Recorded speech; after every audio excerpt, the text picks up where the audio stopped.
Europe 1. Le talent de la France bouge. C'est vous, Laurent Leclerc, l'autre talent de la France bouge ce soir sur Europe 1, cofondateur de Smappen. Smappen existe depuis 2018. Elle est née à Toulouse, c'est ça ? Tout à fait. Et vous allez pitcher. Tiens, Smappen, c'est quoi ? Vous aussi, vous faites partie de ces solutions qui améliorent la vie des commerçants. On vous écoute. Alors Smappen, c'est une application qui rend le géomarketing accessible à toutes les entreprises. Alors le géomarketing, en fait, c'est un outil d'aide à la décision qui s'appuie sur la cartographie et de la data. On rassemble des données sociodémographiques, des données des entreprises, et ça permet d'optimiser sa stratégie sur différentes thématiques. La stratégie d'implantation, où est-ce que je vais implanter mon prochain point de vente, mon prochain entrepôt, usine, etc. La stratégie commerciale, où est-ce que je dois déployer mes forces commerciales sur le terrain, où sont mes prospects, comment j'optimise mes déplacements. Également la stratégie marketing, où est-ce que je vais cibler ma communication pour avoir le plus d'efficacité, que ce soit en digital ou en communication classique. Également la stratégie opérationnelle, quand j'ai des gens sur le terrain, comment j'optimise mes zones d'intervention. Smappen, aujourd'hui, c'est 20 personnes, plus de 1000 clients dans près d'une trentaine de pays. On génère 2,5 millions de revenus annuellement sans avoir levé de fonds. C'est fort, hein. Merci pour votre pitch, Laurent Leclerc, cofondateur de Smappen. Vous connaissez ces applications, Jean-Marc Belaïch, président du groupe Printemps ? Non, je ne connaissais pas et Non. j'ai regardé un peu votre site, ça a l'air intéressant. Ouais, c'est bien. Vous, quand vous dites que vous avez près de 1000 clients, Laurent, c'est quel profil ? C'est quoi ? C'est des petits magasins de quartier, c'est des groupes, c'est des entrepôts de logistique, c'est quoi ? C'est énormément de réseaux. Les 2/3, c'est des quoi, réseaux. des franchises, vous voulez dire ? Donc, les franchises, c'est 40% de notre D'accord. activité. Donc, beaucoup de franchiseurs, mais également des réseaux succursalistes.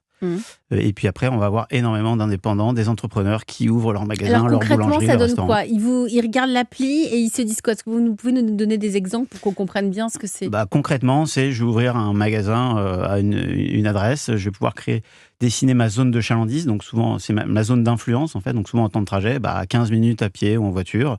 Qu'est-ce que j'ai finalement ? C'est quoi les caractéristiques de la population en termes de tranche d'âge, de revenus, de catégories socio-professionnelles, et également ma concurrence. Tout ça, c'est cartographié sur Smappen. Est-ce que quand vous dites que c'est un outil d'aide à la décision, est-ce que on rentre des critères et finalement vous dites vous pouvez y aller et là ça collera pas avec votre business model ? Alors l'application ne va pas vous donner un feu vert ou un feu rouge. C'est dommage, ce serait bien. Elle va vous donner de la data en fait. Elle va vous donner les informations qui vont vous permettre, vous, en fonction de votre activité et de vos critères de succès, de décider si oui ou non c'est une bonne idée d'ouvrir ici ou là.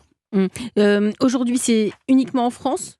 C'est France et international. Donc, à New York, ça pourrait être possible. Je vais ouvrir un magasin à New York. Aujourd'hui, près de 30% de nos clients sont des entreprises américaines. Ah oui. Donc, et c'est quoi ? C'est du retail c'est de la restauration ? Tout secteur confondu. Donc, ça dépend des pays.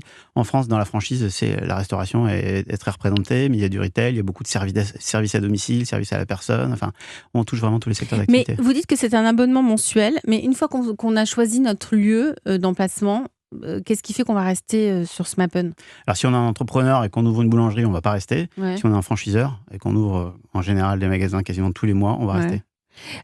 Vous avez précisé dans votre pitch qu'il n'y avait pas eu de levée de fonds. C'est important pour vous en tant qu'entrepreneur, Laurent Leclerc ? Oui, c'est vraiment un modèle qu'on a choisi, qui a été assez déterminant sur la manière dont on pilote l'entreprise. Ouais, et donc la suite, c'est quoi pour vous ? Et la suite, c'est continuer le développement sur plusieurs axes. Un, sur l'international, on accélère énormément sur les États-Unis et le Royaume-Uni en ce moment. Et l'objectif après, ce sera de continuer sur d'autres pays, notamment des pays d'Europe.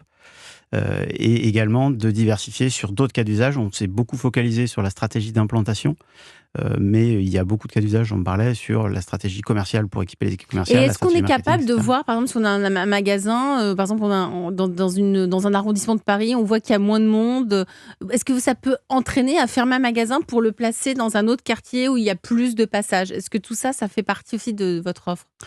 Effectivement, ça peut être des décisions qu'on peut prendre de repositionner un magasin pour avoir un meilleur potentiel. Ouais. Du coup, est-ce que vous pouvez nous dire si le magasin Printemps dans la rue à New York, c'est une bonne chose ou pas ?